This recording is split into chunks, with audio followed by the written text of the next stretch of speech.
కృష్ణా జిల్లాలలో నిర్వహించిన కార్యక్రమంలో ముఖ్యమంత్రి చంద్రబాబు నాయుడు అధికారులకు స్టేజ్ పైన గట్టిగా క్లాస్ పీకారు.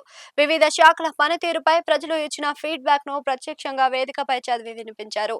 ప్రజల అభిప్రాయాలను ఆధారంగా తీసుకొని అధికారుల పనితీరును సమీక్షించడం ప్రత్యేకంగా నిలిచింది.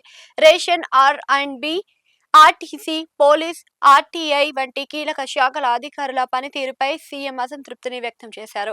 ప్రజలకు సేవలు అందించడంలో నిర్లక్ష్యం వహించబోమని స్పష్టం చేశారు. పనితీరు మెరుగుపరచకపోతే ఆ పదవుల్లో కొనసాగలేరని కఠినంగా హెచ్చరించారు. పనితీరు ఒకటే కొలమానమని, ఇతర అంశాలకు ప్రాధాన్యంగా లేదని సీఎం చంద్రబాబు తెలిపారు.